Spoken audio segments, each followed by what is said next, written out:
Há uma guerra acontecendo. Ela já está sendo travada há séculos sem ser vista. Porém, já sentimos os seus efeitos. Ouça o que Deus diz. A mensagem é clara e não demora, pois já sabemos o fim da história.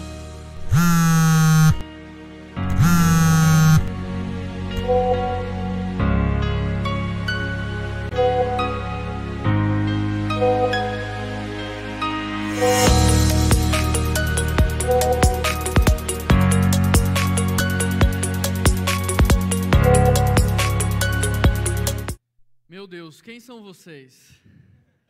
Primeiro culto sem máscara.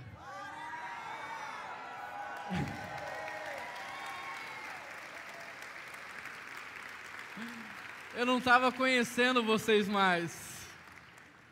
Como vocês são bonitos, viu, gente? Olha só. Deixa eu olhar devagarinho aqui, um para cada um. Parabéns, Deus é bom demais, Deus é maravilhoso. Vou até tirar uma foto desse dia. Primeiro dia de um culto sem máscara, depois de mais de 2 anos. Faz uma cara bem alegre, bem feliz aí. Senta aí, Genesi. Agora faz uma cara bem feliz e alegre. Meu Deus, olha que coisa maravilhosa, que igreja linda, que família abençoada. Abra sua Bíblia comigo em Apocalipse 2:18. Nós estamos em uma série de mensagens e nós estamos estudando as cartas que Jesus enviou às suas igrejas. E nós sabemos que em Apocalipse há quantas cartas às igrejas? Mas só tinha 7 igrejas na Ásia Menor? Não. As 7 igrejas são representativas. Elas falam sobre todos os tipos de igreja que já existiram e também sobre todos os tipos de igreja que existem hoje. Essa é uma palavra de Deus para nós nos dias de hoje, e você vai ver o quanto esse texto, quanto essa carta é atual. Por isso eu já quero começar do final, dizendo: ouça o que o Espírito diz às igrejas. Todas as cartas terminam com essa palavra, e eu já quero começar com ela: ouça o que o Espírito diz às igrejas. Você encontrou? Se você encontrou, diz achei. Verso 18, Apocalipse 2, verso 18. Quem não achou, diz espera aí. Tá bom. Apocalipse 2, verso 18. Mantenha a sua Bíblia aberta, nós vamos estudar versículo por versículo, mas também faça anotações, aquilo que Deus falar com você, grave isso no seu coração, anote para você revisar depois. O texto diz assim: ao anjo da igreja em Tiatira escreva: estas são as palavras do Filho de Deus, cujos olhos são como chama de fogo e os pés como bronze reluzente. Conheço as suas obras, seu amor, sua fé, seu serviço, sua perseverança. Sei que você está fazendo mais agora do que no princípio. No entanto, tenho contra você isso: você tolera Jezabel, aquela mulher que se diz profetiza. Com seus ensinos ela induz os meus servos à imoralidade sexual e a comerem alimentos sacrificados aos ídolos. Dei-lhes tempo para que se arrependessem da sua imoralidade, mas ela não quer se arrepender. Por isso vou fazê-la adoecer e trarei grande sofrimento àqueles que cometem adultério com ela, a não ser que se arrependam das obras que praticam. Matarei os filhos dessa mulher. Então todas as igrejas saberão que eu sou Deus, que eu sou aquele que sonda a mente e o coração, e retribuirei a cada um de vocês de acordo com as suas obras. Aos demais que estão em Tiatira, a vocês que não seguem a doutrina dela e não aprenderam com eles os profundos segredos de Satanás, digo: não porei outra carga sobre vocês, tão somente apeguem-se com firmeza ao que vocês têm, até que ele venha.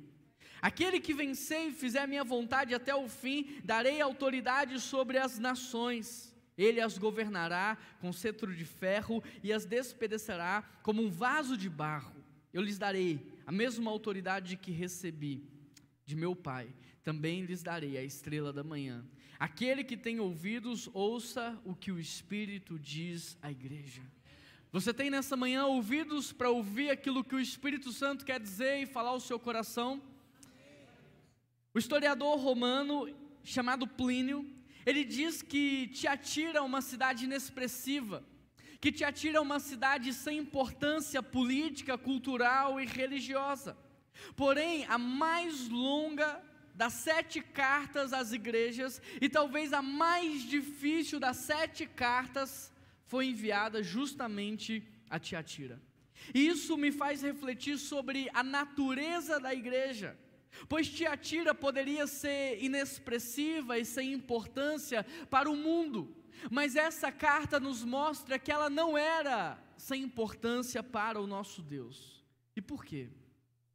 Por que Tiatira não era sem importância para o nosso Deus? Sabe por quê? Porque Deus tinha uma igreja naquela cidade.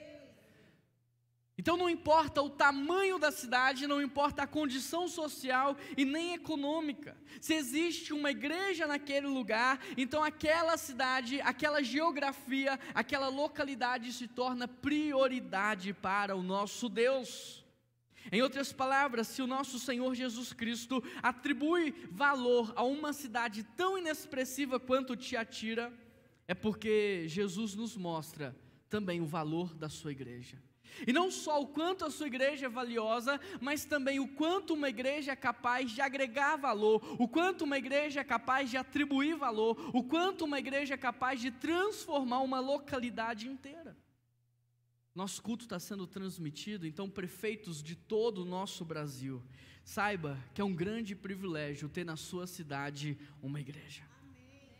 As igrejas atraem o favor de Deus às cidades, mas talvez você esteja dizendo, não Juan, não é a igreja, é o cristão. E eu vou te dizer, querido, Jesus até pode ir atrás da ovelha perdida, mas Ele pastoreia o seu rebanho.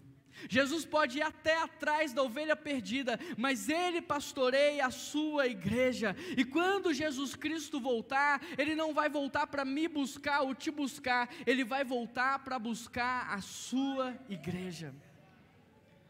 Portanto, o seu tempo de solidão, o seu tempo de isolamento, o seu tempo de individualismo, esse tempo acabou no exato momento em que você foi resgatado por Jesus.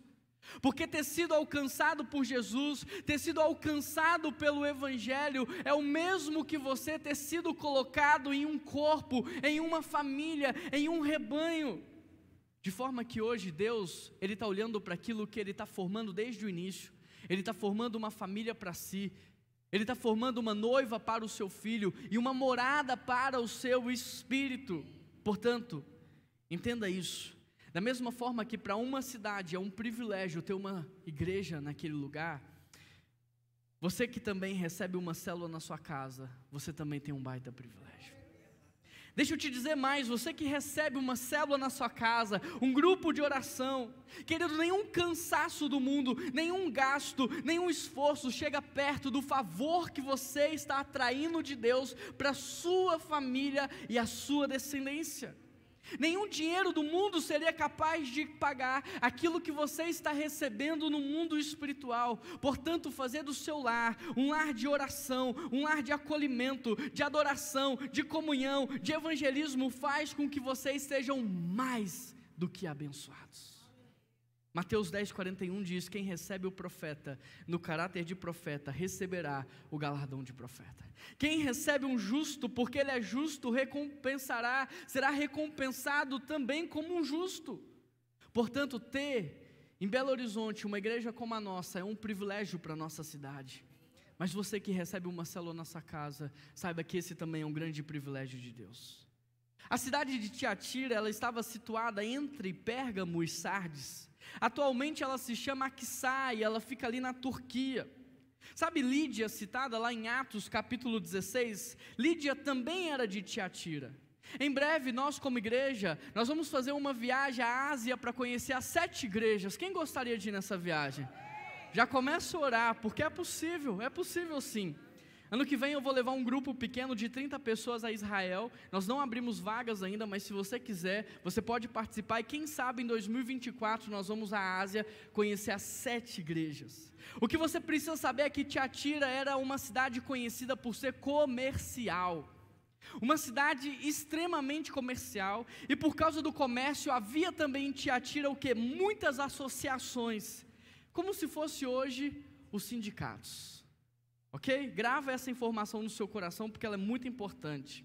Cada sindicato naquele tempo tinha um ídolo, uma espécie de Deus padrinho, e cada sindicato tinha o seu culto também a esse ídolo, mas daqui a pouco eu volto nessa parte. Verso 18, acompanha aí comigo na sua Bíblia. Estas são as palavras do Filho de Deus, cujos olhos são como chama de fogo e os pés como bronze reluzente. Aqui João está dizendo que quem fala com a igreja é o verdadeiro Filho de Deus. Não é alguém que está terceirizando a mensagem, não é outra pessoa senão o próprio Jesus Cristo, aquele que tem olhos como fogo e pés reluzentes como bronze. Querido, Apocalipse descreve Jesus da maneira como a igreja precisa enxergá-lo hoje. Nós precisamos estudar o livro de Apocalipse, porque aqui ele descreve Jesus exatamente como nós precisamos vê-lo. Porque há muitos cristãos que hoje ainda têm na mente apenas a imagem do Jesus recém-nascido, apenas a imagem de Jesus apanhando em Isaías 53 no caminho da crucificação, apenas a imagem do Jesus morto naquela cruz, mas em Apocalipse João apresenta para nós o Jesus que deveríamos carregar dentro de nós. Volta uma página, Apocalipse 1 verso 12.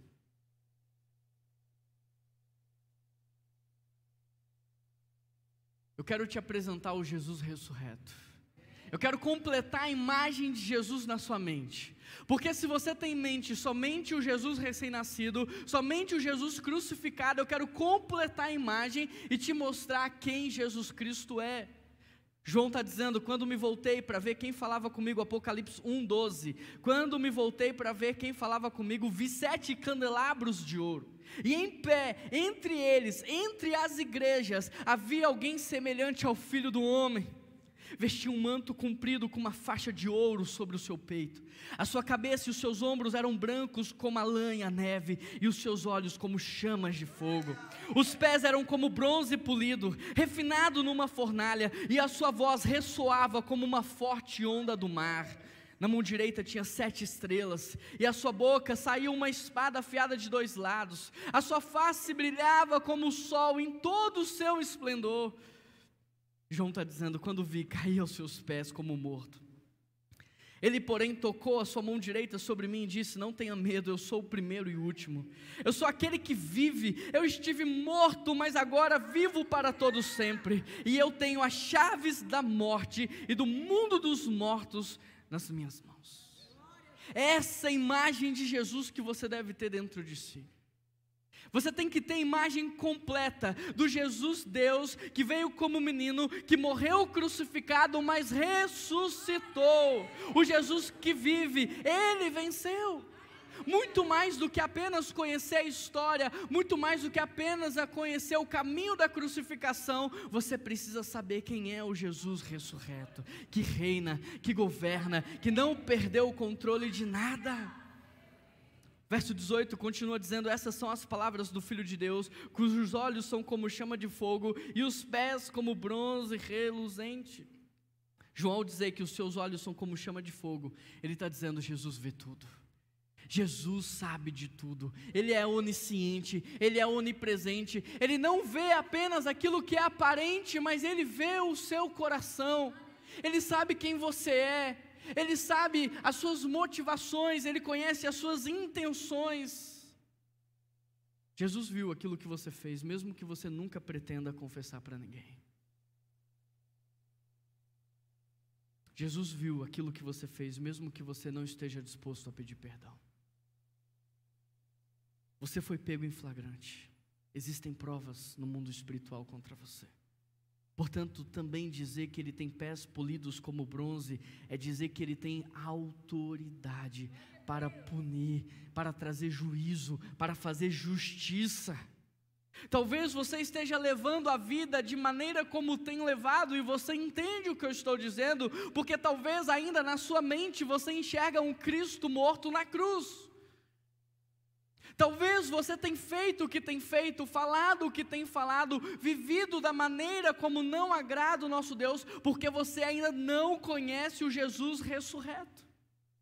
Conhecer Jesus em partes é o mesmo que não conhecê-lo, porque a Bíblia diz que Ele é fiel e justo para perdoar o pecado de todos aqueles que se arrependem. Mas a Bíblia também diz que Ele castigará, punirá todos aqueles que forem rebeldes no seu coração e não aceitarem a sua graça, que é salvadora e didática, nos ensinando a viver o seu perdão e o seu amor. Por isso, mais uma vez, ouça o que o Espírito está dizendo às igrejas. Verso 19: conheço as suas obras, o seu amor, a sua fé, o seu serviço, a sua perseverança, e eu sei que você está fazendo muito mais agora do que no princípio. Jesus está elogiando a igreja, e sabe qual é a parte desse elogio que eu mais gosto? É quando Jesus diz: você está fazendo agora muito mais do que você fazia no início. Ele não está dizendo o que ele disse para Éfeso: você perdeu o primeiro amor. Ele não está dizendo isso, ele está dizendo: sabe, agora vocês estão mais vivos do que antes, agora vocês me conhecem mais do que antes, agora vocês fazem mais. A igreja de Tiatira não apenas começou bem, mas ela estava bem, ela continuava bem, ela não estava inerte, ela não estava estagnada, ela estava num constante crescimento. Agora repare que em todos os elogios que Jesus faz à igreja, ou às igrejas, Ele reconhece em todas elas o trabalho pesado. Percebe? Mas hoje o povo de Deus é tão preguiçoso. Será que essa palavra seria dita a nós? Nós precisamos despertar, igreja. Jesus está aqui reforçando para dizer: a fé sem obras é morta.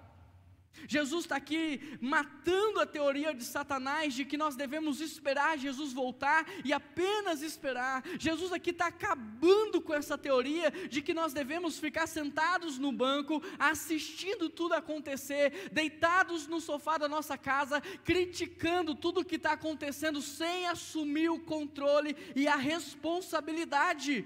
A Bíblia diz: vocês são a luz do mundo e o sol da terra. Não é a política, não é a ONG, não são os ministérios para-eclesiásticos, é a igreja.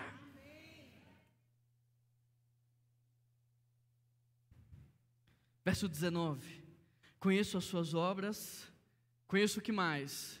O seu amor, conheço a sua fé, conheço o seu serviço e conheço a sua. Quando Jesus elogia a fé, Ele está dizendo: vocês são uma igreja que me conhecem, vocês sabem quem eu sou. Sabe por quê? Porque muitas pessoas pensam que fé é acreditar, mas fé não é acreditar, fé é você conhecer. Acreditar é você ter um dinheiro a acreditar. Acreditar é você colocar crédito sobre alguma coisa e esperar ser remunerado com juros desse crédito. Quando você pensa que fé é acreditar, lembra, padrão mental gera comportamento e comportamento gera habitação espiritual. Quando você pensa que fé é acreditar, você age como com Deus? Você está dizendo: Deus, eu vou depositar no Senhor a minha expectativa e em troca eu quero ser remunerado com juros dessa expectativa. Deus, eu vou depositar no Senhor os meus anseios egoístas e eu espero que o Senhor faça alguma coisa, só que isso é meritocracia. Isso não combina com Deus. O amor dele é imutável. Deus trabalha com graça, portanto fé não é acreditar, fé é você conhecer. Fé é você conhecer, fé não é uma aposta, fé não é um tiro no escuro, fé é você conhecer. E o que Jesus está dizendo para essa igreja é: vocês me conhecem. Vocês conhecem o meu caráter, vocês conhecem a imutabilidade do meu amor, vocês sabem quem eu sou, vocês conhecem a minha vontade. Quando nós conhecemos a Deus, nós podemos agir com segurança, porque nós sabemos que Ele não nos abandonará, porque a palavra diz que Ele estará conosco todos os dias. Quando nós conhecemos a Deus, nós podemos repartir e abençoar, porque o texto diz que a sua bondade e a sua fidelidade nos seguirão. E seguir no hebraico é caçar. Você vai ser caçado pela bondade e a fidelidade do Senhor. Quanto mais você conhece a Deus, mais ousadia você tem para viver dentro da vontade dEle. Quando Jesus elogia o amor, Ele está dizendo: vocês não têm amado como o mundo ama. Como é que o mundo ama? Um amor comercial. Eu dou, mas eu quero algo em troca. E esse amor diabólico e comercial, ele tem invadido os nossos casamentos, a nossa família, e a gente diz isso para o nosso marido, para a nossa esposa: eu faço se você fizer, se você não fizer eu paro de fazer. E aqui Jesus está dizendo: vocês não amam como o mundo ama, vocês amam no amor de verdade. Por quê? Porque se vocês me conhecem, vocês também experimentam do meu amor. Se vocês me conhecem, vocês experimentam do meu amor. E querido, amor a gente não improvisa. Só damos aos outros aquilo que primeiro recebemos de Deus. Amor nós não improvisamos. Há tantas pessoas hoje destilando veneno, destilando ódio. Por quê? Porque estão distantes do conhecimento de quem Deus é, distantes de uma experiência de amor. Você mede o quanto você conhece a Deus e o quanto você caminha com Ele, pelo quanto você transborda em amor. E se você está numa fase da vida que ao invés de transbordar de amor, você está transbordando de ódio, de raiva, de ira, saiba que também você está numa fase da vida em que você está distante do Senhor. Em relação às obras e ao serviço, o que Jesus está dizendo é que a igreja, ela está de parabéns. Ela recebeu e ela está dando. Ela é um canal, ela está entregando, ela não está retendo. Mas Jesus não para por aí, Ele diz que a igreja é perseverante, a fé é viva, a experiência é marcante, o discurso é coerente, eles são perseverantes. Mesmo nas situações difíceis, mesmo nas situações tenebrosas, mesmo nos momentos de crise, a fé é viva, a experiência é marcante, o discurso é coerente, eles são perseverantes. Querido, entenda isso, a maturidade ela é fruto de obediência a Deus. Maturidade, ela não vem com a idade. Te ensinaram isso, está errado. Você pode ter um carro 2021 com 80 mil quilômetros rodados e você pode ter um carro 1970 com 20 mil quilômetros rodados. Idade e maturidade são coisas diferentes. Maturidade é experiência, o quanto aquele carro rodou. E maturidade espiritual, ela vem de obediência e dependência. E uma vez que você encontra a maturidade, como fruto dela, presta atenção nisso, você tem constância espiritual, equilíbrio emocional e perseverança nas ações. Aqueles que alcançam a maturidade, eles são constantes espiritualmente falando, são equilibrados na emoção e perseverantes nas ações. Se você quer saber se você é maduro ou não, não espere alguém ter que dizer isso para você. Analise a sua vida, reflita. Você é constante na sua vida com Deus? Ou a sua vida com Deus é cheia de altos e baixos? Você tem equilíbrio emocional? Ou você grita, estoura, está alegre, está feliz, está triste? Você tem perseverado na dificuldade ou na primeira luta você abre mão de tudo? Se você não é maduro, você precisa entender que isso é fruto de uma rebeldia de coração. E no momento em que você se prostrar, que você se render, que você começar a obedecer a Deus, a sua palavra, a maturidade virá como um presente de Deus para você. Jesus está nos ensinando aqui o que é ser uma igreja forte. E uma igreja forte, Ele está dizendo, é uma igreja que tem fé, é uma igreja que ama, é uma igreja que trabalha pesado, é uma igreja que persevera. Querido, é de uma igreja assim que a nossa cidade precisa. É de uma igreja assim que o mundo precisa, é de uma igreja assim que eu e você precisamos, uma igreja cujas obras são motivadas pelo amor, demonstradas no servir e medidas na perseverança. Verso 20. Até aqui era a parte do elogio, a parte boa. No entanto, tenho contra você isso. Você tolera Jezabel, aquela mulher que se diz profetiza. Com seus ensinos, ela induz os meus servos à imoralidade sexual e a comerem alimentos sacrificados aos ídolos. Estava muito tranquilo para ser verdade, né? Estava muito leve, muito tranquilo, e agora então vem a crítica de Jesus à igreja. No entanto, tenho contra você isso. Queridos, interpretação de texto. O que Jesus tem contra a igreja de Tiatira? Ela tolera. A igreja estava tolerando. Então, antes de falar de Jezabel, deixa eu te perguntar, o que você está tolerando na sua vida? O que você está sendo conivente na sua vida? O que você está sendo omisso? Porque aqui nós percebemos que a omissão, a tolerância também é perigosa para nós. O problema de Tiatira foi uma falta de atitude, foi uma falta de postura. Ela estava sendo tolerante em relação a uma falsa profetisa. Você já parou para pensar na quantidade de problemas que você pode atrair para a sua vida se você se casar com a pessoa errada? Já parou para pensar na quantidade de problemas que você pode estar atraindo para você ao fazer uma sociedade com a pessoa errada? Ao se associar com pessoas erradas, ao se aliançar com pessoas erradas? O que eu aprendi é que muitas vezes nós precisamos reconhecer essas pessoas e nós precisamos jogá-las no mar. Você conhece a história de Jonas? Você se lembra dessa história? O texto diz que Jonas estava rebelde, estava fugindo de Deus. E fugindo de Deus, ele entra dentro de um barco. E aí uma tempestade toma aquele barco. Mas Jonas não está sozinho ali, tem muita gente pagando o preço de Jonas. E eles tentam fazer tudo para acabar com aquela tempestade. Mas se você conhece a história, você sabe que a tempestade só se acalmou quando Jonas foi lançado no mar. Quando Jonas foi lançado no mar, foi bom para todo mundo. Foi bom para quem estava no barco e foi bom para Jonas, que teve um momento de quebrantamento. Quem são os Jonas da sua vida que você está tolerando? Quem são os Jonas que você se associa, que você se aliancia? Quem são? Porque essas pessoas podem estar trazendo condenação sobre a sua vida. O que Jesus está dizendo é que essa mulher, ela tinha que ser barrada, ela tinha que ser impedida, ela tinha que ser calada, mas ao invés disso, o povo estava tolerando, ouvindo, praticando. É possível que essa mulher se chamasse Jezabel? É possível, mas é mais provável que Jesus tenha escolhido esse nome para exemplificar para a igreja o que aquela mulher representava, dando para ela o mesmo nome da mulher do rei Acabe no 9º século antes de Cristo, que foi usada pelo próprio Satanás para tentar destruir o povo de Deus. O que Jesus está dizendo para essa igreja, ó, essa mulher é do mal, essa mulher é filha de Satanás, ela não está aí de brincadeira não, ela foi enviada pelo reino das trevas para tentar destruir vocês. O diabo entendeu que ele não pode ir de frente, ele partiu para a estratégia da infiltração.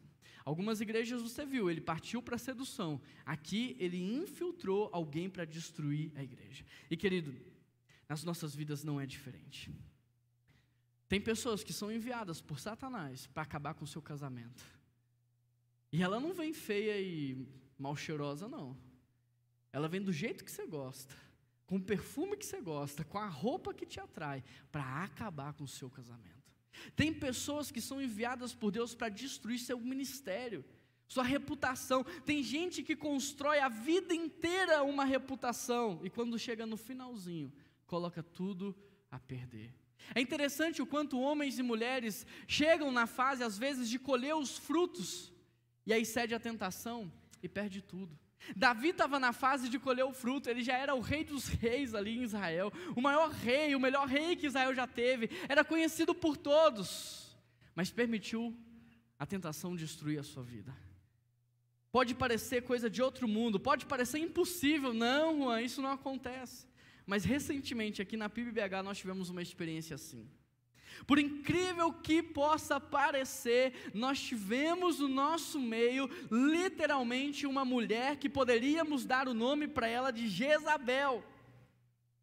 Chegou quietinha, amorosa, respeitosa no jeito de falar, foi ganhando espaço, foi ganhando confiança, se autodenominava uma mulher cheia do Espírito Santo e sábia. Ali me acendeu um alerta. Porque essas são coisas que você não diz a respeito de si, essas são coisas que você mostra com a sua vida. E se você precisa dizer, é porque você sabe que a sua vida e o seu testemunho é incapaz de mostrar. E ela começou a dizer isso para todo mundo. Depois essa mulher se apresentou como pregadora da palavra, como uma profeta no nosso meio. E é interessante porque não parou por aí, ela começou a entregar revelações, palavras para os irmãos no meio do louvor. Essa atitude dela começou a incomodar essas pessoas e elas nos procuraram dizendo, olha, tem uma mulher falando isso, dizendo isso, agindo assim, como se não bastasse, essa mulher foi se expondo cada vez mais. Então, no meio de cultos como esse, ela começava a gritar, a chorar desesperadamente. Alguns irmãos mais experientes, pensando ser um quebrantamento, chamavam ela: vamos ali na sala para a gente conversar, entender o que está acontecendo com você. Mas ela insistia em permanecer. A impressão que dava é que ela queria distrair a atenção das pessoas em relação à palavra. E é interessante porque do choro ela incluiu as línguas, e ela chorava, gritava e falava, e não tinha ordem, não tinha intérprete, aquela bagunça, aquela confusão, e Deus não habita no meio da confusão. Isso de novo estava atrapalhando, distraindo. Então uma pessoa do Connect chegou para ela, para conversar, explicar: vem cá, vamos conversar, deixa eu te explicar algumas coisas. E essa pessoa foi extremamente desrespeitosa para não falar mais. Chamei essa mulher na minha sala para conversar, chamei também a Keila, e nós recebemos ela na minha sala. E começamos a conversar com essa mulher. De repente, essa mulher fica possessa e começa a gritar, de maneira que aqueles que estão do lado de fora vêm para socorrer, pensar o que poderia estar acontecendo. E o interessante é que possessa, aquela mulher começou a falar que ela tinha sido enviada para destruir a vida dos pastores e da liderança da igreja. E ela mandou a gente vigiar. E mais do que isso, aquela mulher saiu, ela foi embora. E aí, alguns domingos depois, nós descobrimos uma outra pessoa que tinha sido enviada pelo ocultismo para destruir a igreja. Só que essa pessoa nós descobrimos muito mais rápido, porque agora a gente está alerta e atento. Só que algumas coisas me chamam a atenção, porque essa mulher se dizia cheia do Espírito Santo, sábia, ela entregava palavras, mas ela ficou possessa na sala. E eu fico me perguntando, porque uma pessoa que tem Jesus dentro de si, o Espírito Santo, ela não pode ficar possessa. Isso me fez refletir sobre as estratégias de Satanás no nosso tempo. Por isso, cuidado, igreja. Cuidado com aqueles que se autodenominam pastores, cuidado com aqueles que se autodenominam ungidos do Senhor, aqueles que se autodenominam como alguém que tem a palavra para você. Você não pode ouvir e receber sem antes testificar, sem antes comprovar, sem antes checar. Quem se autodenomina ungido, cheio do Espírito Sábio, não precisa falar. Todo mundo vê pela vida que tem.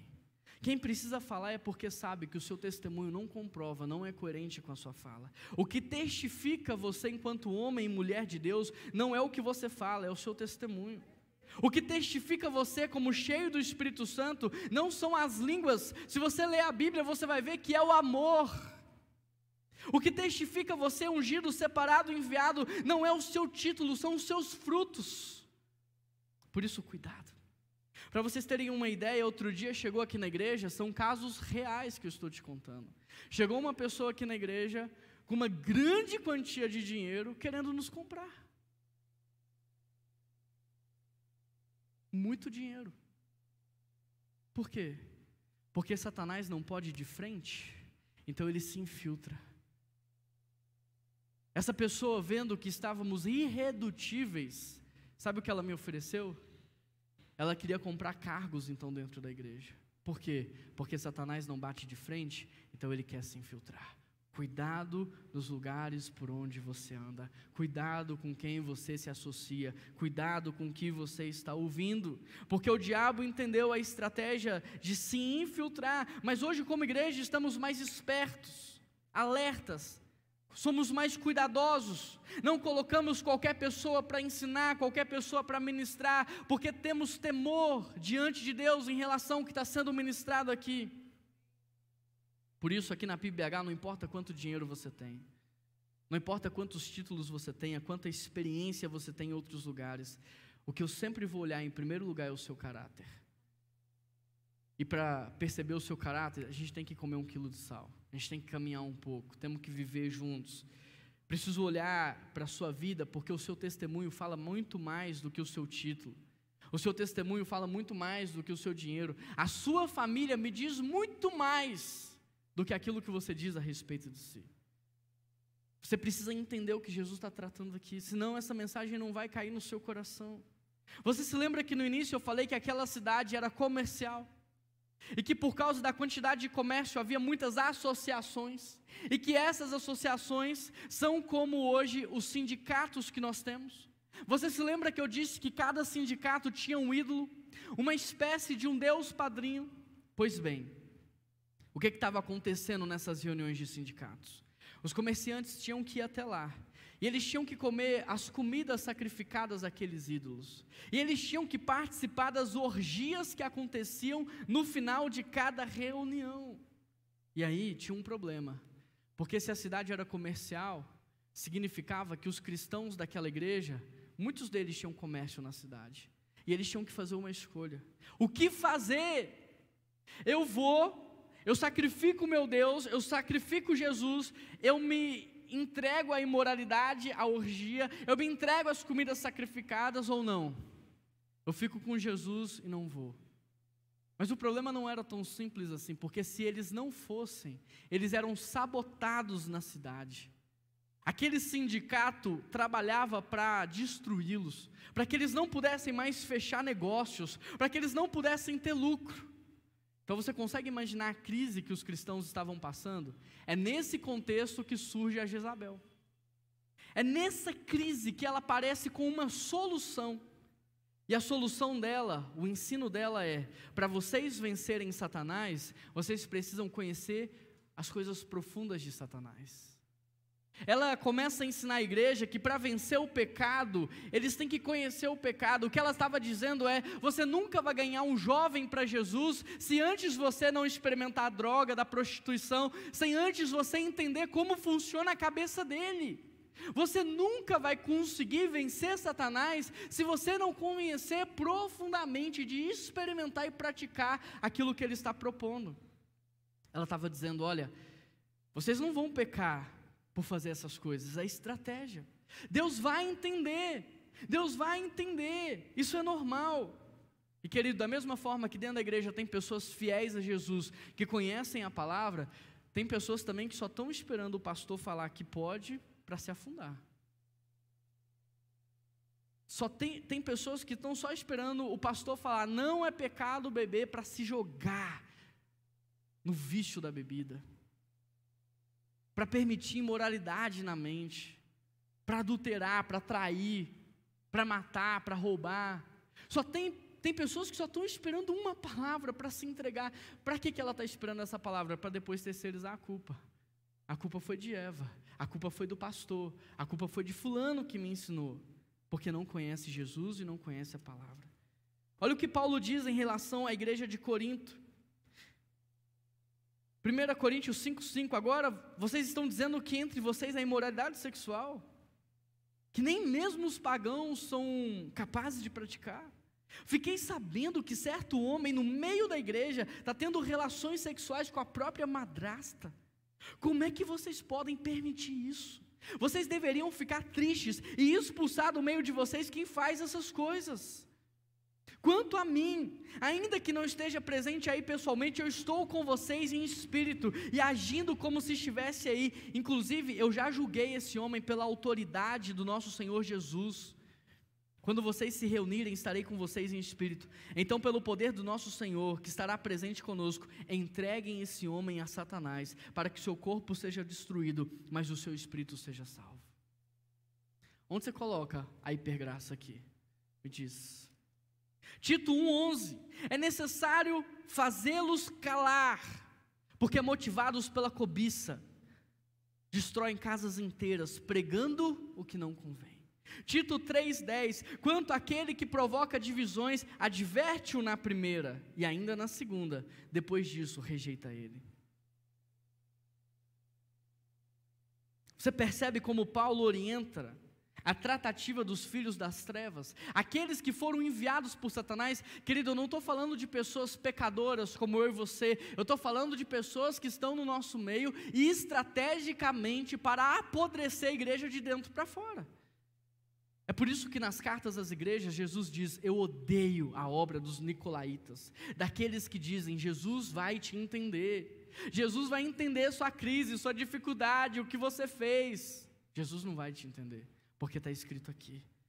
Ele deixou a sua palavra. O Espírito Santo vem para nos convencer, para nos lembrar, para trazer arrependimento. A graça de Deus, ela se manifesta salvadora a todos os homens, mas ela é didática para nos ensinar a renunciar às paixões da carne e a viver de maneira santa, justa e piedosa. Verso 21. Dei-lhes tempo para que se arrependessem da sua imoralidade, mas ela não quis se arrepender. Se você observar, Jesus é muito longânimo, compassivo, paciente. Ele está dando tempo para a igreja se arrepender. Ele está dando tempo para você que está aqui nessa manhã se arrepender do que você tem feito, confessar os seus pecados, assumir as consequências, tratar a sua vida. Ele está dando tempo para você. Jesus deu tempo para Jezabel, mas ele disse que ela não quis se arrepender. Você não consegue se arrepender ou você não quer se arrepender? Porque se você não consegue, o Espírito Santo pode te ajudar. Mas se você não quer, essa é a blasfêmia contra o Espírito Santo, a rejeição à sua obra. Verso 22. Por isso vou fazê-la adoecer e trarei grande sofrimento àqueles que cometeram adultério com ela, a não ser que se arrependam das obras que ela praticava. No primeiro momento, Jesus está dizendo, eu vou trazer juízo a Jezabel se ela não se arrepender. Mas agora ele está dizendo, eu vou trazer juízo a todos aqueles que se associaram com ela no seu pecado e que também não querem se arrepender. É interessante porque o juízo de Deus, ele pode se manifestar de duas maneiras, e é importante você entender isso para você refletir sobre a sua vida e pensar se não está neste exato momento debaixo de um tempo de juízo. O juízo de Deus, ele pode se manifestar de maneira terrena e passageira na sua vida, a partir de crises, doenças, sofrimento, desemprego, mas o juízo de Deus, ele pode se manifestar de maneira eterna, a partir da morte espiritual. E aqui Jesus, ele diz, eu vou fazer adoecer, eu vou trazer sofrimento, mas ele termina dizendo, a não ser que eles se arrependam. Até mesmo o juízo de Deus é para você se arrepender. Até mesmo o sofrimento é para você se arrepender. Tem pessoas que estão vivendo uma vida tão no automático, que Jesus precisa fazer alguma coisa para aquele cara se dobrar. Às vezes você está num momento da vida que você está se achando demais, e alguma coisa tem que acontecer para você falar, eu dependo de ti, eu me entrego. O interessante é que Jesus, ele não vai trazer condenação somente a Jezabel, mas a todos que se associaram com ela. Cuidado para você não estar sendo conivente com alguém que está fazendo um negócio ilícito. Cuidado para você não participar de algo que não lhe convém. Cuidado para você não fazer parte da roda dos escarnecedores. Cuidado para você não fazer parte das conversas que não agradam a Deus. Cuidado, porque o juízo não é só sobre eles. Pelo contrário, a Bíblia diz que o juízo começa na igreja. Verso 23. Matarei os filhos dessa mulher, e então todas as igrejas saberão que eu sou aquele que sonda a mente e o coração, e retribuirei a cada um de vocês de acordo com as suas obras. Se você observar, Jesus transformou a cama do adultério num leito de morte. Jesus transformou o lugar de dinheiro ilícito num lugar de sofrimento. Mas se você observar também, Jesus, antes de trazer esse juízo, ele foi compassivo. Ele disse, eu estou esperando você se arrepender. Depois ele trouxe disciplina, e agora, por último, ele está trazendo juízo. Percebe que há uma escala para que você se arrependa. E quantos de nós não somos tão obstinados que não nos arrependemos numa fala como essa de instrução e exortação? Que não nos arrependemos quando o Senhor nos chacoalha, que não nos arrependemos quando somos disciplinados e que não nos arrependemos quando o sofrimento chega. A questão é que se as pessoas não aprenderem no amor, Jesus vai dar para elas a chance, a oportunidade de aprender na disciplina. E se essas pessoas não aprenderem na disciplina, Jesus vai dar para elas a chance, a oportunidade de aprender no sofrimento, na dor. Querido, quanto sofrimento é desnecessário na sua vida só porque você não se arrepende?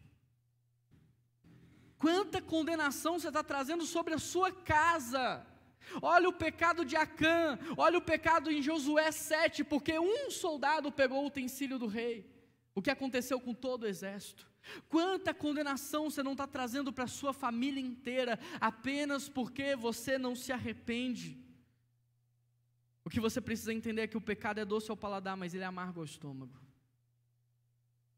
O pecado pode ser prazeroso, mas a consequência dele é a morte. Satanás, querido, é um grande estelionatário, que te oferece vida prazerosa, mas te paga com a morte eterna. Portanto, quando Jesus diz, matarei os seus filhos, Ele pode estar se referindo literalmente aos filhos de Jezabel, aos filhos biológicos, mas Ele também pode estar falando aos filhos, ou seja, todos aqueles que se associam. Por quê? Porque a Bíblia diz em João que aqueles que imitam as obras de Satanás são filhos do diabo. Ou seja, os filhos de Jezabel podem ser tanto os biológicos quanto aqueles que imitam o comportamento dela. Quem que você está imitando? Quem que você está seguindo? Quem que você está absorvendo? Para onde essa pessoa está indo? Você precisa refletir. E Jesus está dizendo, olha, eu vou matar os seus filhos, eu vou trazer sofrimento para que todas as igrejas vejam, aprendam e acordem. O castigo divino, ele tem vários propósitos. O primeiro de te levar ao arrependimento, o primeiro de transformar a sua vida, de mudar a sua vida, e o segundo é o de mostrar, ser exemplo, para que todos entendam que não vale a pena seguir aquele caminho. A morte de alguns culpados serviria de alerta para a igreja, e as igrejas entenderiam, presta atenção nessa parte, eu preciso da sua atenção. Isso ia acontecer para que as igrejas entendessem que a salvação e a santificação não é uma brincadeira.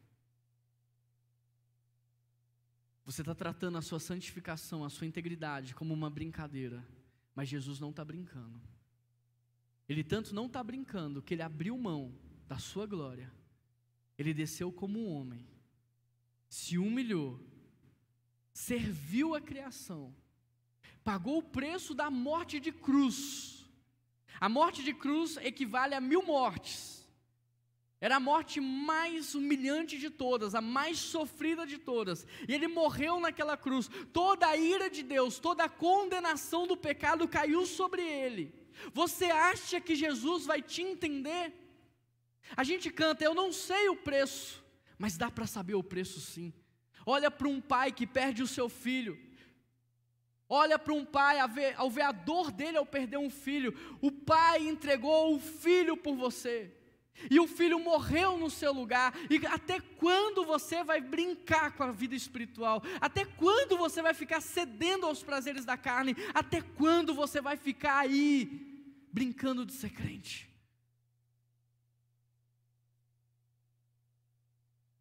Versículo 24, aos demais que estão em Tiatira, a vocês que não seguem a doutrina dela, não aprenderam com ela os profundos segredos de Satanás, digo, não porei outra carga sobre vocês.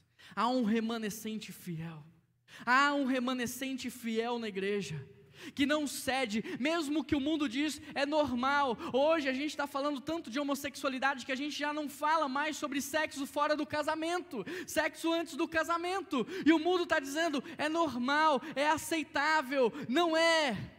O mundo está dizendo, se você não sonegar impostos, você não cresce, e aí você sonega porque você entende que isso é necessário. Não é.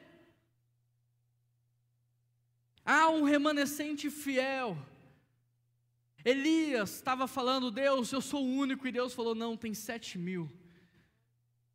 Há um remanescente fiel, que não se corrompeu, que está se arrependendo, que está buscando, e eu me pergunto, você tem sido fiel a Deus?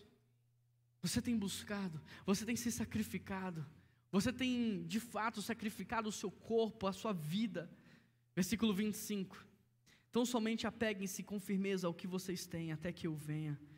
Jesus está te encorajando, Ele está dizendo, eu estou voltando, e eu vou pegar alguns de surpresa, porque estão na prática do mal. Cuidado, eu estou voltando, permaneça firme, não ceda agora no finalzinho, não abra mão agora, permaneça firme. Verso 26, aquele que vencer e fizer a minha vontade, eu darei autoridade sobre as nações. Ele governará com cetro de ferro e as despedaçará como vaso de barro. As nações vão parecer um barro frágil de barro. A Rússia vai parecer um brinquedinho, uma planta frágil.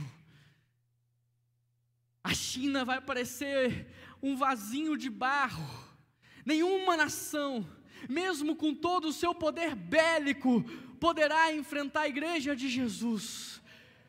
E Ele vai dar autoridade para a sua igreja governar com Ele, reinar com Ele.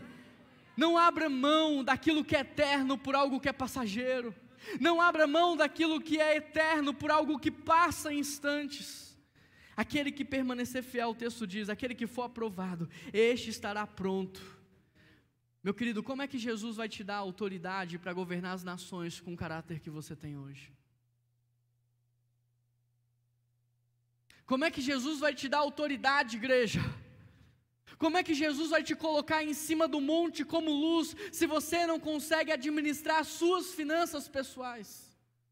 Como é que Jesus vai te dar autoridade para governar, se com um pouquinho de poder você fica orgulhoso, você humilha o teu próximo?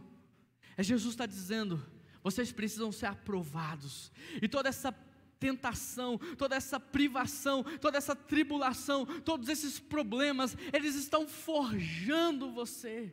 O que a Bíblia diz? Todas as coisas, aperfeiçoando o seu coração ao coração de Cristo, mudando a sua maneira de olhar, falar, pensar. Filipenses no capítulo 2 fala da kenosis, tenham a mesma maneira de pensar que houve em Cristo Jesus, a mesma maneira de sentir, a mesma maneira de agir. Padrão de pensamento modela comportamento, e comportamento gera habitação espiritual. Por quê, querido? Porque Deus está nos preparando para o final de todas as coisas, e o final de todas as coisas não é o sofrimento da igreja, mas é uma igreja vitoriosa. O final de todas as coisas, esse livro de Apocalipse não fala da derrota, ele fala da vitória, ele fala de uma multidão de todos os povos, tribos e raças, adorando o Senhor, reinando com Ele, governando com Ele, e é para esse lugar que Jesus quer te levar. Portanto, ouça, verso 29, o que o Espírito diz às igrejas. Será que nessa manhã você tem ouvidos para ouvir o que o Espírito Santo está falando com você? Porque a lição final é, você precisa escolher alguém como mãe.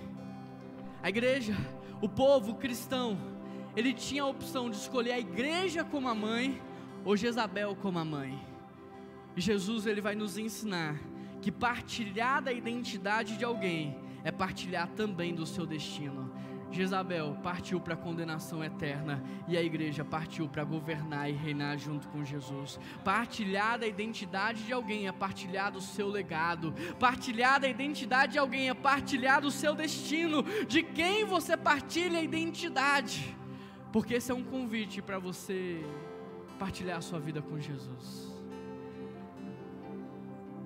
Jesus aqui nos mostra que a igreja errou porque ela foi tolerante, porque ela praticou e porque ela não se arrependeu. Feche os seus olhos. Pelo que você tem sido tolerante? Pelo que você tem sido omisso? Pelo que você tem sido conivente? Quais são as amizades que você precisa se afastar porque estão te levando para o mal? Quais são as rodas que você precisa abrir mão, porque são rodas de escarnecedores? Quais são as pessoas que estão influenciando o seu padrão mental e que você precisa parar de assistir? Quais são as músicas que você precisa parar de ouvir? Quais são os filmes que você precisa parar de ver? Quais são as coisas que você precisa parar de fazer? Juan, mas se eu parar de fazer esse tipo de negócio eu vou quebrar. Quebra para Jesus te levantar, esvazia para Ele te encher. Quebra. É melhor estar quebrado diante do mundo do que estar quebrado no mundo espiritual. Deixa Jesus cuidar de você, deixa o Pai cuidar de você. Quais são as coisas que você precisa parar de fazer hoje? Mas se eu parar de me encontrar com essa pessoa, ela vai contar para todo mundo. Cuida do seu caráter e Deus cuida da sua reputação. Deixa Jesus cuidar da sua reputação. Não se preocupe com o que as pessoas vão pensar de você, se preocupe com o que Jesus está pensando de você. E por último, se arrependa. Deixe o Espírito Santo de Deus ministrar no seu coração para que haja arrependimento.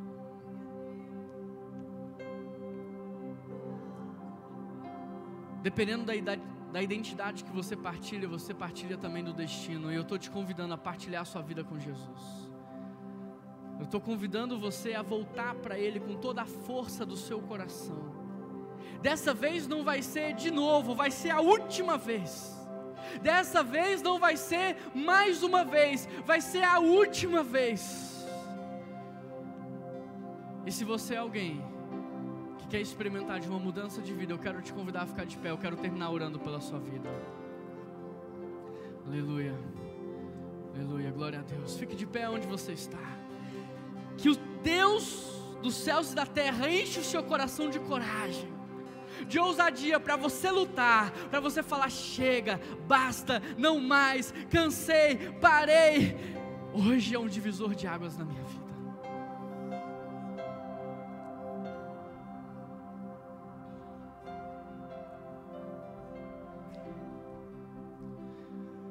Tem pastores aqui nessa manhã? Levanta sua mão se você é um pastor. Francis, vem cá. Renan, vem cá. Augusto, Samuel está aqui. Tem mais algum pastor aqui nessa manhã? Se tiver, vem cá. Vem cá, os pastores. Eu quero que vocês orem por aqueles que estão de pé. Permaneça de pé. Eu reconheço a autoridade que há em vocês. Eu reconheço a autoridade espiritual que Deus tem dado para cada um de vocês nessa manhã. E nós queremos orar pela sua vida, porque nós cremos que basta uma palavra de Deus para que a sua vida mude completamente. O mundo espiritual rege o mundo material. Estenda as suas mãos em direção aos nossos irmãos. Igreja, você que não está de pé, que está sentada, ore por quem está de pé. Erga a tua voz agora. É uma guerra no mundo espiritual. A Bíblia diz que a nossa luta não é contra homens, é contra principados e potestades. E nessa manhã nós vamos vencer as potestades do adultério. Nessa manhã nós vamos vencer os principados da pornografia. Nessa manhã nós vamos vencer os principados da imoralidade, o principado dos vícios, o principado da mentira, da fofoca, da maledicência, da gula. Nós vamos vencer os principados do orgulho, do ego, da vaidade, porque a nossa luta não é contra a carne, mas sim contra seres espirituais. Deus, envia os teus anjos, Pai. Envia os teus anjos, Senhor, a guerrear em nosso favor, Pai. Se levanta, Pai, em nosso favor, Deus, e declara uma palavra de vitória, porque, Deus, entre o bem e o mal não há guerra, entre o bem e o mal há um massacre do Senhor. Ó Deus, derrota os principados e potestades sobre cada marido, sobre cada esposa, sobre cada pai, sobre cada mãe. Espírito Santo de Deus, libera as pessoas das garras de Satanás nessa manhã. Quebra as correntes, ó Deus. Espírito Santo, quebra a cegueira espiritual, quebra cada coração petrificado. Espírito Santo de Deus, faz a tua obra no nosso meio, trazendo o verdadeiro arrependimento, trazendo mudança de mente, renovação de mente, mudança de coração, mudança de comportamento, Pai. Não tem nada a ver comigo, tem tudo a ver com o Senhor. Não tem nada a ver com homens, tem a ver com Deus vivo, que venceu a morte, que derrotou a condenação e que nos deu perdão, a graça salvadora, a graça didática. Pai, obrigado, Jesus, pela libertação de pessoas nessa manhã de vícios. Coloca nojo, repulsa do cheiro, do gosto, Pai. Em nome de Jesus, Pai, muito obrigado, Deus, pela cura da infidelidade. Toca nos lábios e traz cura sobre a mentira. Toca corações e quebra o orgulho, quebra a vaidade, nos dê humildade, Senhor. Muito obrigado, Jesus, pela tua obra no nosso meio. Muito obrigado por tudo que o Senhor está fazendo entre nós, em nós e através de nós. Muito obrigado porque esse não é o nosso fim, mas apenas o começo. Obrigado porque esse não é um tempo de sofrimento da igreja. Esse é o momento do acordar, do despertar. Esse é o tempo da igreja se levantar para ser luz do mundo e sal da terra. Obrigado, Deus, por tudo que o Senhor está fazendo no nosso meio. Em nome de Jesus que nós oramos. E toda a igreja diz: você pode aplaudir o nome de Jesus? Tem tudo a ver com Ele. Obrigado, Deus abençoe. Obrigado, Francis. Obrigado, Flávio. Obrigado, Genuíno. Deus abençoe.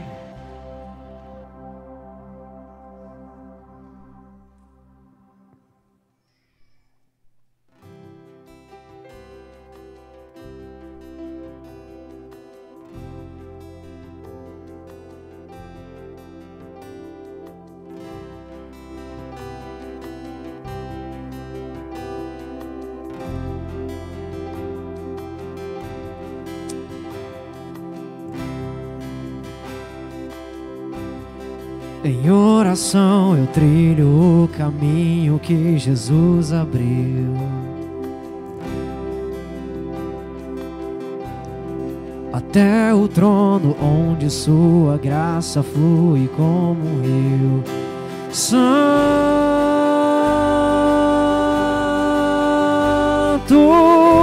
Santo, anjos cantam,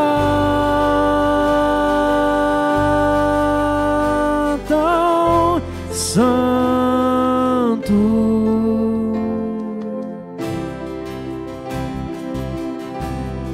E pela fé caminho até avistar o autor da minha fé. E o que eu posso oferecer para honrar quem Ele é?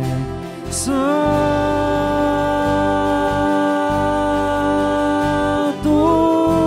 Santo, anjos cantam,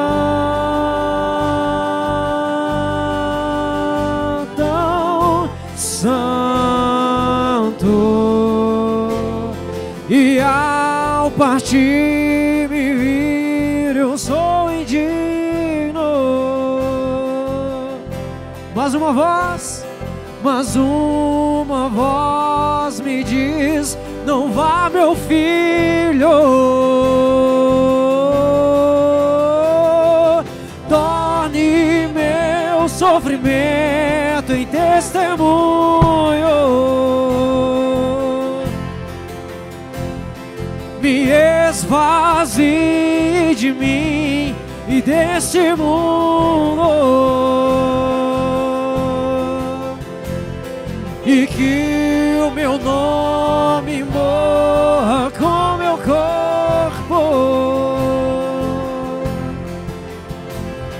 e que o de Cristo permaneça em tudo. Diga isso. Que eu receba aquilo que preciso e nem um pouco mais. Me dê os bens que de imediato eu possa abandonar. Ele é Santo,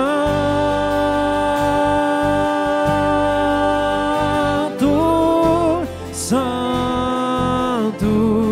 eu canto Santo,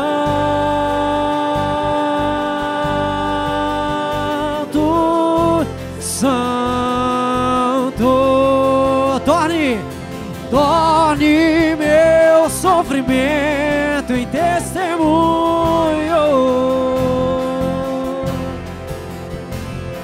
Me esvazie de mim e desse mundo. Diga o meu nome, e que o meu nome morra com meu corpo, e do seu Deus, e que o de Cristo permaneça em tudo. A igreja comigo. No nome de Cristo,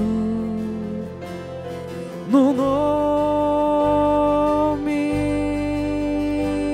de Cristo, amém.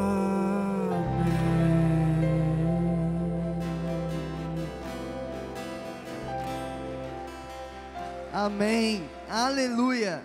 Que dia de festa. Como a igreja está linda, né? A gente ainda está no momento de celebração, a gente ainda vai ter muitos momentos aqui, mas eu queria te convidar a refletir o quanto você pagaria pela vida eterna, o quanto você pagaria para ser liberto do inferno de uma vez por todas. As boas novas nos dizem que você não precisa pagar nada, porque Jesus Cristo já pagou. O que nós podemos fazer agora é ter uma vida de gratidão, uma vida de celebração, uma vida da qual a gente olha para Cristo todos os dias e vive agradecendo. Nós vamos ter agora nosso momento de dízimos e ofertas. Você que nos visita, não se sinta constrangido, é uma prática nossa, mas você que veio preparado, que durante este louvor, você venha não só com seu envelope, não só com sua oferta, mas com seu coração grato por tudo que Deus está fazendo. Porque hoje é dia de batismo, é dia de festa. Tudo que a gente faz aqui é para que as pessoas encontrem a Cristo e elas se batizem. Mas não é o fim, é apenas o começo da caminhada delas. Por isso, é dia de celebrar, é dia de festejar. Então fique de pé, vamos cantar e traga seu dízimo e sua oferta.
Diga bem alto.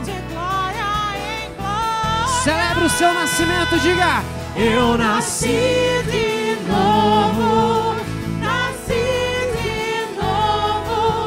em ti, sou mais que vencedor.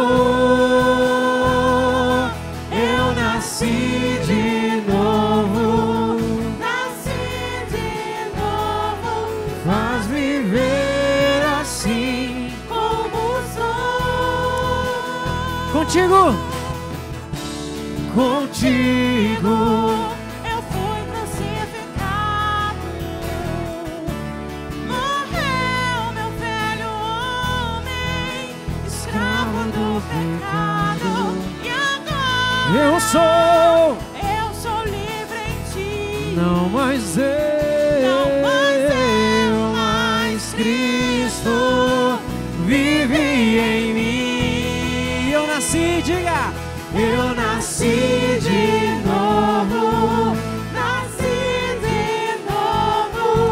em ti, Sou mais que vencedor. eu nasci de novo, faz viver assim como sou, uma nova criação eu sou, uma nova criação eu sou. Amém.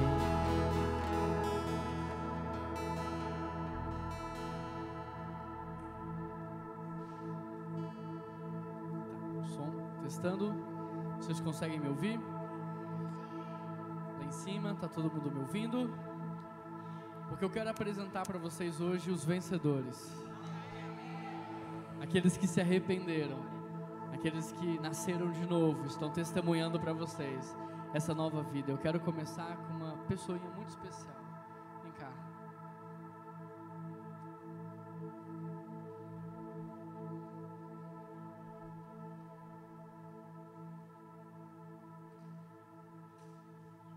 Fala seu nome bem alto. Pamela. Essa é a Pamela. E Pamela, quem que Jesus é para você?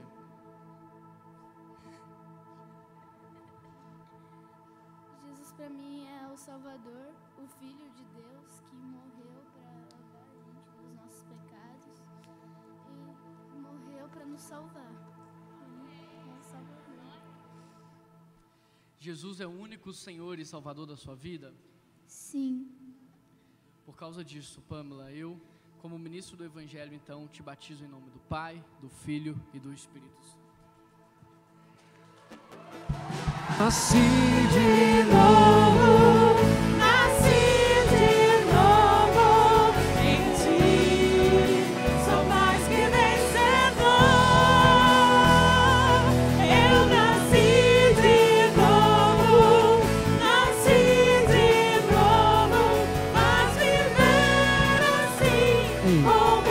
uma nova criação eu sou.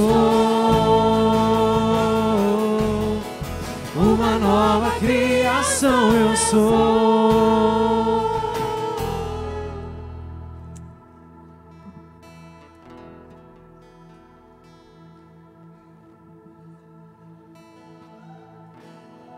Fala seu nome bem alto. Edmeire. A Edmeire é a avó da Pamela, então é um batismo assim duplo dentro da mesma família, por isso se torna um dia ainda mais especial. Edmeire, quem que é Jesus para você? Jesus é o amor, é tudo para mim. Você confessa que Jesus Cristo é o único Senhor e Salvador da sua vida? Sim. Aleluia. Por causa disso, eu como ministro do Evangelho te batizo em nome do Pai, do Filho e do Espírito Santo. Eu nasci de novo, nasci de novo em ti. Sou mais que vencedor. Eu nasci de novo, nasci de novo. Faz viver assim como sou. Uma nova criação eu sou. Uma nova criação eu sou.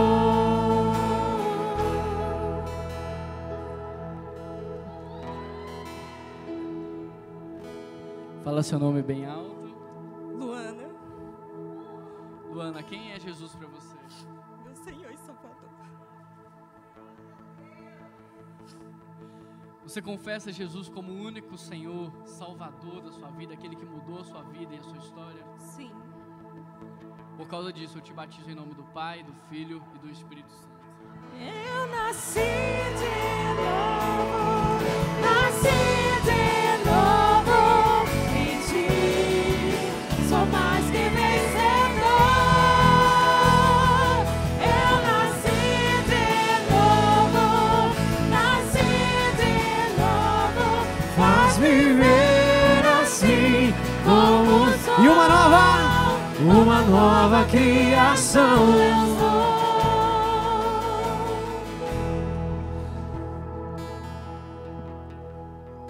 Fala seu nome bem alto.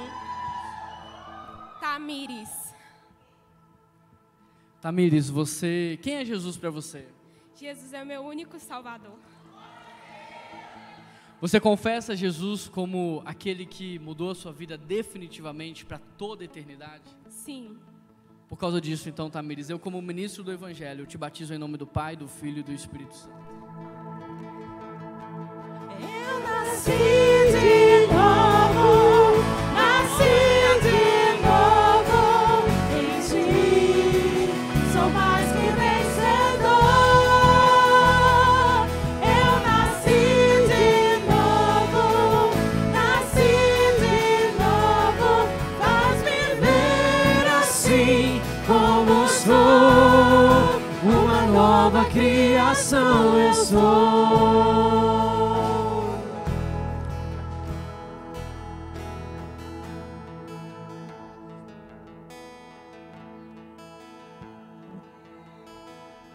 Fala seu nome. Vitória. Vitória, você é uma vencedora em Jesus Cristo, viu? Você confessa que Jesus é o único Senhor e Salvador da sua vida? Sim. Quem é Jesus para você? Jesus para mim é meu Deus e meu Senhor. Jesus para mim é meu Deus e meu Senhor. Por causa do seu testemunho público diante da sua família, da sua igreja, por causa da sua convicção, por causa da sua fé em Jesus, então eu como ministro do Evangelho, eu te batizo em nome do Pai, do Filho e do Espírito Santo. Eu nasci de novo, nasci de novo em ti. Sou mais que vencedor. Eu nasci de novo, nasci de novo. Faz viver assim como sou. Uma nova criação eu sou.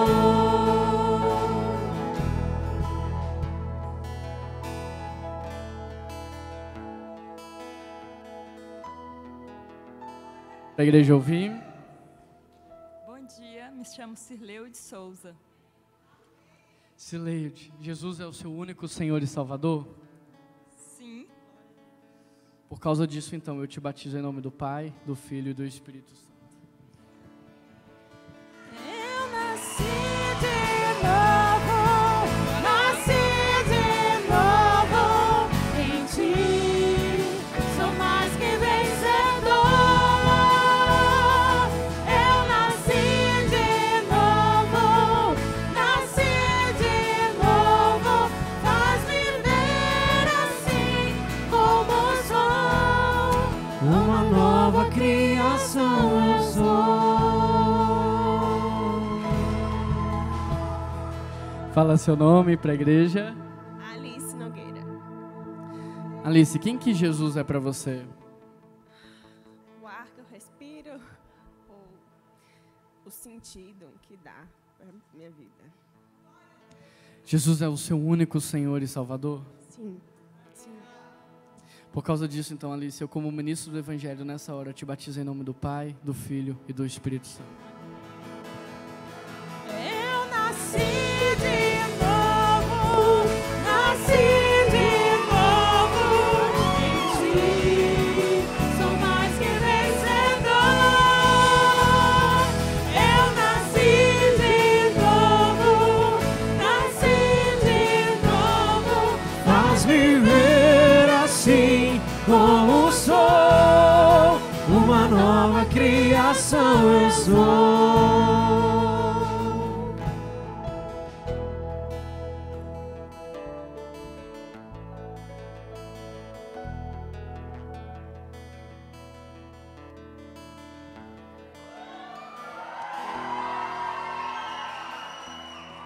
Quem é Jesus para você?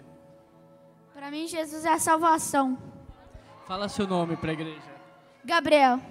Gabriel, você confessa Jesus como o único Senhor e Salvador da sua vida? Sim. Por causa disso, então, eu te batizo em nome do Pai, do Filho e do Espírito Santo. Eu nasci de novo, nasci de novo em ti, sou mais que vencedor. Eu nasci de novo, faz-me ver assim como sou. Uma nova criação eu sou.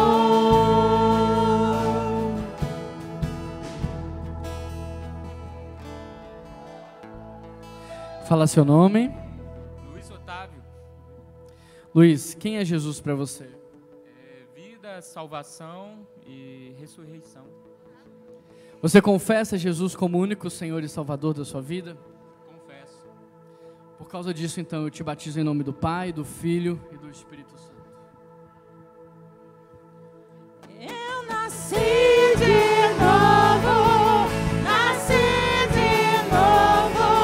em ti, sou mais que vencedor. Eu nasci de novo, faz-me ver assim como sou. Uma nova criação eu sou.